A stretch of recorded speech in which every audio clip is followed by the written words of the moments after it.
Hello foodies, welcome back. ನಾನಿವತ್ತು new ರೆಸಿಪಿಯಿಂದ ಮುಂದೆ ಇದ್ದೀನಿ.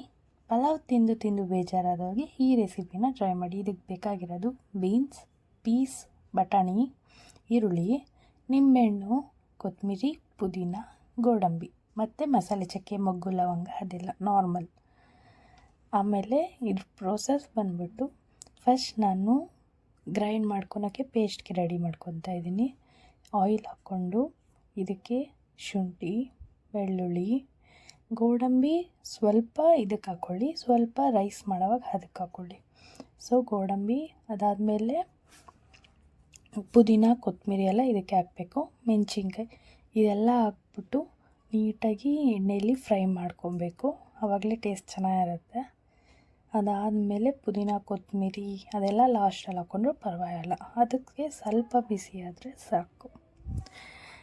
ಇದೆಲ್ಲ ಆದಮೇಲೆ ಇದನ್ನು ಕೂಲ್ ಡೌನ್ ಆಗೋಕ್ಕೆ ಸ್ವಲ್ಪ ಹೊತ್ತು ಸೈಡ್ಗೆ ಇಟ್ಟು ಇದನ್ನು ಫೈನ್ ಪೇಸ್ಟ್ ಮಾಡ್ಕೊಳ್ಳಿ. ಚೆನ್ನಾಗಿ ಸ್ಮೂತ್ ಆದರೆ ಫ್ಲೇವರ್ ಚೆನ್ನಾಗಿ ಬರುತ್ತೆ. ಪುದೀನ, ಕೊತ್ತಂಬರಿ ಇದೆಲ್ಲ ನಾನು ಇಲ್ಲಿ ಚಿಲ್ಲಿ ಫ್ಲೇವರ್ಗೆ ಮಾತ್ರ ಹಾಕ್ಕೋತಾ ಇದ್ದೀನಿ. ಆಮೇಲೆ ನಾರ್ಮಲ್ ಅದೇ ಕುಕ್ಕರಲ್ಲಿ ನಾನು ರೈಸ್ ಮಾಡ್ಕೊಳಕ್ಕೆ ರೆಡಿ ಮಾಡ್ಕೋತಾ ಇದ್ದೀನಿ. ಪೇಸ್ಟ್ ಆದಮೇಲೆ ಆಯಿಲ್ ಹಾಕ್ಕೊಂಡು ಸಾಸಿವೆ, ಜೀರಿಗೆ ಮತ್ತು ಸೋಂಪು ಇದು 3 ಹಾಕ್ಕೊಂಡಿದ್ದೀನಿ. ಅಂದರೆ ಡಿಫ್ರೆಂಟಾಗಿ ಮಾಡೋಣ ಅಂತ ಸೋಂಪು ಹಾಕ್ಕೊಂಡೆ ಚೆನ್ನಾಗಿರುತ್ತೆ, ಜೀರ್ಣಕ್ಕೂ ತುಂಬ ಹೆಲ್ಪ್ಫುಲ್ ಅದು. ಆಮೇಲೆ ಇದಕ್ಕೆ ಗೋಡಂಬಿ ಹಾಕ್ಕೊಂತೆ, ನಾನು ಹೇಳಿದ್ನಲ್ಲ ಇದಕ್ಕೂ ಹಾಕ್ಕೊತೀನಿ ಅಂತ. ಚಕ್ಕೆ, ಮೊಗ್ಗು, ಲವಂಗ ಎಲ್ಲ ಹಾಕ್ಕೊಂಡು ಗೋಡಂಬಿ ಹಾಕ್ಕೊಂಡೆ. ಇದಕ್ಕೆ ನೀಟಾಗಿ ಇದೆಲ್ಲ ಫ್ರೈ ಆದಮೇಲೆ ನೆಕ್ಸ್ಟ್ ಈರುಳ್ಳಿ ಫ್ರೈ ಮಾಡ್ಕೋಬೇಕು.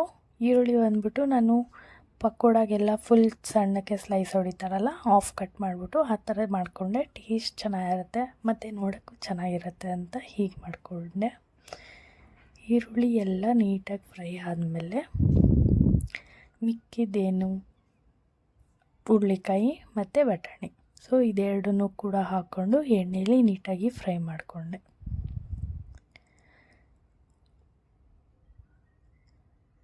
ಇದೆಲ್ಲ ಫ್ರೈ ಆದಮೇಲೆ ತರಕಾರಿ ಸ್ವಲ್ಪ ಎಣ್ಣೆಲಿ ಫ್ರೈ ಮಾಡಿದ್ರೆ ಟೇಸ್ಟ್ ಜಾಸ್ತಿ ಇರುತ್ತೆ. ಫಸ್ಟ್ ಎಣ್ಣೆಲಿ ಫ್ರೈ ಮಾಡಿ ಆಮೇಲೆ ಬೇಯಿಸೋಕ್ಕಿಟ್ರೆ ಚೆನ್ನಾಗಿರುತ್ತೆ.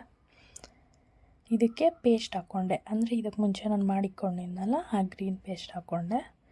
ಅದು ಫ್ಲೇವರ್ಸ್ ಎಲ್ಲ ನೀಟಾಗಿ ತರಕಾರಿ ಒಳಗೆ ಹೋಗಿ ಟೇಸ್ಟ್ ಕೊಡುತ್ತೆ, ತರಕಾರಿ ಸಪ್ಪೆ ಇರಲ್ಲ ಅಂತ ನೀಟಾಗಿ ಹಾಕ್ಕೊಂಡು ಇದನ್ನು ಕೂಡ ಎಣ್ಣೆಲಿ ನೀಟಾಗಿ ಫ್ರೈ ಮಾಡಿಕೊಂಡೆ.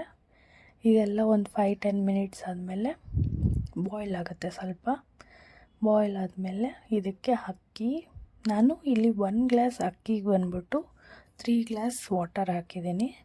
ಇದು ನಾರ್ಮಲ್ ವೈಟ್ ರೈಸ್. ನೀವು ಬೇರೆ ಬಾಸುಮತಿ ಅದೆಲ್ಲ ಯೂಸ್ ಮಾಡ್ತಾಯಿದ್ರೆ 2.5 ಹಾಕ್ಕೊಂಡ್ರೆ ಸಾಕು ನೀರು.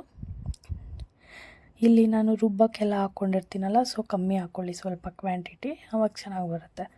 ಲಾಸ್ಟಲ್ಲಿ ಪಲಾವ್ ಎಲೆ ಹಾಕಿ ಅದಾದಮೇಲೆ ನಾನು ವಾಟರ್ ಹಾಕಿದ್ಮೇಲೆ ವಾಟರ್ ಬಾಯ್ಲ್ ಆಗೋಕ್ಕೆ ಒಂದು 5-10 ಮಿನಿಟ್ಸ್ ಆಗುತ್ತೆ. ಅದಾದಮೇಲೆ ನೀಟಾಗಿ ತುಪ್ಪ ಹಾಕ್ಕೊಳ್ಳಿ. ಫ್ಲೇವರ್ ಇಷ್ಟ ಇದ್ದರೆ ಮಾತ್ರ. ತುಪ್ಪ ತಿನ್ನಲ್ಲ ಅಂದರೆ ಅದನ್ನು ಸ್ಕಿಪ್ ಮಾಡ್ಬೋದು. ಆಯಿಲ್ ಇನ್ನೂ 1 ಸ್ಪೂನ್ ಆರ್ 2 ಸ್ಪೂನ್ ಹಾಕ್ಕೊಳ್ಳಿ, ಟೇಸ್ಟ್ ಚೆನ್ನಾಗಿ ಬರುತ್ತೆ. ನಾನಿಲ್ಲಿ ಆಯಿಲ್ ಕಮ್ಮಿ ಹಾಕ್ಕೊಂಡು ತುಪ್ಪ ಕೂಡ ಯೂಸ್ ಮಾಡಿದ್ದೀನಿ. ಲಾಸ್ಟಲ್ಲಿ ತುಪ್ಪ ಹಾಕ್ಕೊಂಡು ಮತ್ತು ಕಿಚನ್ ಕಿಂಗ್ ಮಸಾಲ ಅನ್ನೋದನ್ನು ನಾನು ಯೂಸ್ ಮಾಡಿದ್ದೆ ಇಲ್ಲಿ. ಅಂದರೆ ಫ್ಲೇವರ್ ಡಿಫ್ರೆಂಟಾಗಿರಲಿ, ಸ್ವಲ್ಪ ಚೆನ್ನಾಗಿ ಬರುತ್ತೆ ಫ್ಲೇವರು ಅಂತ ನಾನು ಈ ಚಕ್ಕೆ ಮೊಗ್ಗು ಜೊತೆಗೆ ಮತ್ತು ಕಿಚನ್ ಕಿಂಗ್ ಮಸಾಲ ಸ್ವಲ್ಪ ಒಂದು 1 ಸ್ಪೂನ್ನ ಹಾಕಿದ್ದೆ ಅಷ್ಟೆ. ಅದನ್ನು ಹಾಕ್ಕೊಂಡು ನೀಟಾಗಿ ಕಲಸಿ ಸ್ವಲ್ಪ ಹೊತ್ತಾದಮೇಲೆ ಇನ್ನೇನು ಲಿಡ್ ಕ್ಲೋಸ್ ಮಾಡಬೇಕು ಅನ್ನೋವಾಗ ಲಾಸ್ಟಲ್ಲಿ ನಿಂಬೆಹಣ್ಣು ಹಾಕ್ಕೊಳ್ಳಿ. 1 ಲೆಮನ್ ಹಾಕ್ಕೋಬೋದು, ಚೆನ್ನಾಗಿರುತ್ತೆ. ಆಮೇಲೆ ಅದಾದಮೇಲೆ ಸಾಲ್ಟ್ ನಿಮ್ಗೆ ಎಷ್ಟು ಬೇಕು ರುಚಿಗೆ ತಕ್ಕಷ್ಟು ಅದನ್ನು ಹಾಕ್ಕೊಳ್ಳಿ.